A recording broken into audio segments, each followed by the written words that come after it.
Doctor എഴുതിവിട്ട ഡിസ്ക്രിപ്ഷനിൽ 100 mg Panadol ആണ് ഉള്ളത്. എന്നാൽ ചെന്ന് കയറിയ മെഡിക്കൽ സ്റ്റോറിൽ ആ ഒരു ഐറ്റം ഇല്ലതാനും. കച്ചവടം നടക്കട്ടെ എന്ന് വിചാരിച്ച് 100 മില്ലിഗ്രാമിന് പകരം 500 മില്ലിഗ്രാം കൊടുത്തിട്ട് പറയുക ഇത് കൊണ്ടുപോയി കൊടുക്ക്, 100-നേക്കാട്ടിലും എഫക്റ്റീവായെന്ന്. മറ്റൊന്നും ആലോചിക്കാതെ ആ മരുന്ന് കൊണ്ട് രോഗിക്ക് കൊടുത്ത് അത് കഴിച്ച് രോഗിക്ക് എന്തെങ്കിലും സംഭവിച്ചാൽ ആരാണ് ഉത്തരവാദി? മെഡിക്കൽ സ്റ്റോറുകാരനോ അതോ ഡോക്ടറോ? രോഗിയുടെ ജീവനുമായിട്ട് ബന്ധപ്പെട്ട വിഷയമായതുകൊണ്ട് മെഡിക്കൽ സ്റ്റോറുകാരൻ ഒരിക്കലും ആ ഒരു കടന്ന കൈ ചെയ്യുകയില്ല. എന്നാൽ ഇതേ സെയിം സിറ്റുവേഷൻ ആണ് നമ്മുടെ ഇലക്ട്രിക്കൽ ഫീൽഡിലുള്ളത്. ഡോക്ടറുടെ സ്ഥാനത്ത് ഇലക്ട്രീഷ്യനും മെഡിക്കൽ സ്റ്റോറിന്റെ കാര്യത്ത് ഇലക്ട്രിക്കൽ കട നടത്തുന്നയാളുമാണ്. അദ്ദേഹത്തിന് വലിയ ഉത്തരവാദിത്വമുണ്ട് കേട്ടോ.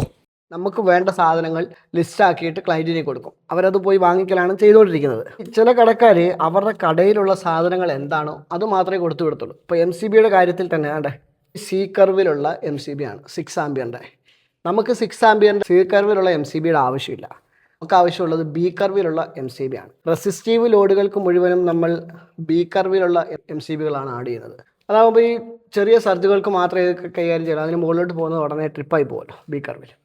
അവരുടെ കയ്യിലുള്ളത് സി കർവാണ്. ചോദിച്ചപ്പോൾ പറഞ്ഞത് അങ്ങനെ ഒരു സാധനം ഇത് ഇവിടുന്ന് സാധാരണയായിട്ട് എല്ലാ ഇലക്ട്രീഷ്യന്മാരും കൊണ്ടുപോകുന്നത് സി കർവിലുള്ള MCB ആണ്. ആദ്യമായിട്ടാണ് ചോദിക്കുന്നതെന്ന്. പല രീതിയിലാണ് കടക്കാർ സാധനങ്ങൾ വിൽക്കുന്നത്. അപ്പോൾ കടയിലുള്ള എൻ്റെ പ്രിയപ്പെട്ട മുതലാളിമാരോട് പറയുന്നത് നമുക്ക് ആവശ്യമുള്ളത് എന്താണോ ആ ലിസ്റ്റിലുള്ളത് ആ സാധനം കൊടുത്തു വിടുക.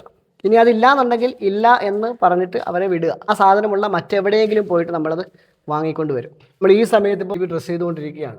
ഈ ഡ്രസ്സ് ചെയ്തതിനിടയ്ക്ക് നമുക്ക് ഇത് പോയി മേടിക്കാൻ പറ്റുമോ? ഇത് വാങ്ങിക്കാൻ വേണ്ടി കുറച്ച് സമയം കൊടുത്തതാണ്.